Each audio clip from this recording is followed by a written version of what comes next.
नमस्कार दोस्तों, स्वागत है आपका आपके अपने YouTube चैनल कष्ट हरण में। मित्रों, आज हम भगवद गीता के द्वितीय अध्याय के श्लोक 40 एवं 41 पर विचार करेंगे। नेहाभिक्रमनाशो अस्ति प्रत्यवायो न विद्यते स्वल्पमप्ययस्य धर्मस्य त्रायते महतो भयात्। अर्थात इस प्रयास में न तो हानि होती है न ही ह्रास, अपितु इस पथ पर की गई अल्प प्रगति भी महान भय से रक्षा कर सकती है। तात्पर्य: कर्म का सर्वोच्च दिव्य गुण है कृष्ण भावनामृत में कर्म या इंद्रिय तृप्ति की आशा न करके कृष्ण के हित में कर्म करना। ऐसे कर्म का लघु आरंभ होने पर भी कोई बाधा नहीं आती है, न कभी इस आरंभ का विनाश होता है। भौतिक स्तर पर प्रारंभ किए जाने वाले किसी भी कार्य को पूरा करना होता है, अन्यथा सारा प्रयास निष्फल हो जाता है। किंतु कृष्ण भावनामृत में प्रारंभ किए जाने वाले कोई भी कार्य अधूरे नहीं रह सकते, वे हमेशा स्थायी रहते हैं। अतः ऐसे कर्म करने वाले को कोई हानि नहीं होती, चाहे यह कर्म अधूरा ही क्यों न रह जाए। यदि कृष्ण भावनामृत का 1% भी कार्य पूरा हुआ तो उसका स्थायी फल होता है, अतः अगली बार 2% से शुभारंभ होगा। किंतु भौतिक कर्म में जब तक 100% सफलता प्राप्त न हो तब तक कोई लाभ नहीं होता।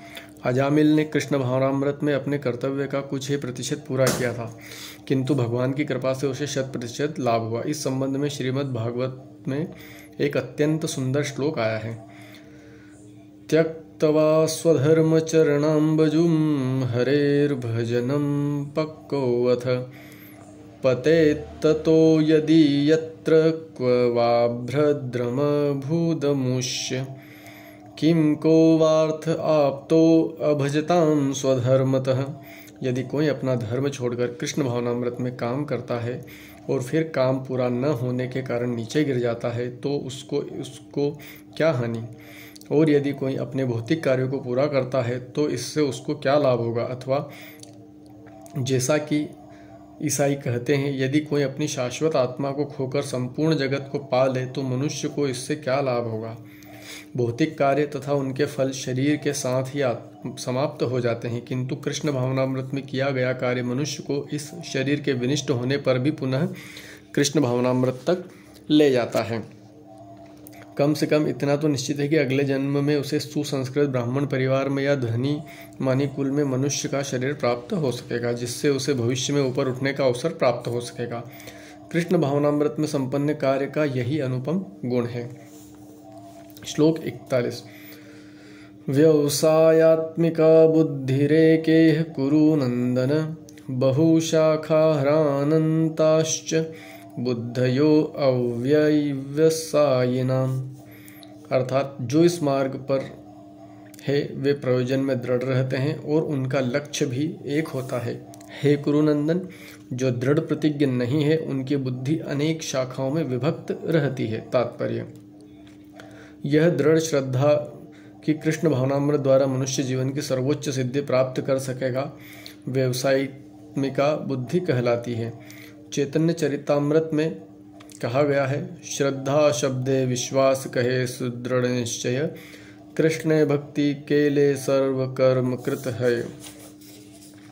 श्रद्धा का अर्थ है किसी अलौकिक वस्तु में अटूट विश्वास। जब कोई कृष्ण भावनामृत के कार्यों में लगा होता है तो उसे परिवार, मानवता या राष्ट्रीयता से बंध कर कार्य करने की आवश्यकता नहीं होती। पूर्व में किए गए शुभ अशुभ कर्मों के फल ही उससे सकाम कर्मों में लगाते हैं। जब कोई कृष्ण भावनामृत में संलग्न हो तो उसे अपने कार्यों के शुभ फल के लिए प्रयत्नशील नहीं रहना चाहिए। जब कोई कृष्ण भावनामृत में लीन होता है तो उसके सारे कार्य आध्यात्मिक धरातल पर होते हैं, क्योंकि उनमें अच्छे तथा बुरे का द्वैत नहीं रह जाता। कृष्ण भावनामृत की सर्वोच्च सिद्धि देहात्म बुद्धि का त्याग है। कृष्ण भावनामृत की प्रगति के साथ क्रमशः यह अवस्था स्वतः प्राप्त हो जाती है। कृष्ण भावना भावित व्यक्ति का दृढ़ निश्चय ज्ञान पर आधारित है। वासुदेवः सर्वम इति स महात्मा सुदुर्लभः। कृष्ण भावना भावित व्यक्ति अत्यंत दुर्लभ जीव है, जो भलीभांति जानता है कि वासुदेव या कृष्ण समस्त प्रकट कारणों के मूल कारण हैं। जिस प्रकार वृक्ष की जड़ सींचने पर स्वतः ही पत्तियों तथा टहनियों में जल पहुंच जाता है, उसी तरह कृष्ण भावना भावित होने पर मनुष्य प्रत्येक प्राणी के अर्थात अपने परिवार की, समाज की, मानवता की सर्वोच्च सेवा कर सकता है। यदि मनुष्य के कर्मों से कृष्ण प्रसन्न हो जाए तो प्रत्येक व्यक्ति संतुष्ट होगा, किंतु कृष्ण भावनामृत में सेवा गुरु के समर्थ निर्देशन में ही ठीक से हो पाती है, क्योंकि गुरु कृष्ण का प्रामाणिक प्रतिनिधि होता है जो शिष्य के स्वभाव से परिचित होता है और उसे कृष्ण भावनामृत की दिशा में कार्य करने के लिए मार्ग दिखा सकता है। अतः कृष्ण भावनामृत में दक्ष होने के लिए मनुष्य को दृढ़ता से कर्म करना होगा और कृष्ण के प्रतिनिधि की आज्ञा का पालन करना होगा। उसे गुरु के उपदेशों को जीवन का लक्ष्य मान लेना होगा। श्रील विश्वनाथ चक्रवर्ती ठाकुर ने गुरु की प्रसिद्ध प्रार्थना में उपदेश दिया है, यस्य प्रसादाद भगवत प्रसादो यस्य प्रसादान् गतिः कोऽपि ध्यायायस्तु वंस्तस्य यशस्त्री संध्यं वंदे गुरोः श्रीचरणाविंदम। गुरु की तुष्टि से भगवान भी प्रसन्न होते हैं। गुरु को प्रसन्न किए बिना कृष्ण भावनामृत के स्तर तक पहुंच पाने की कोई संभावना नहीं रहती।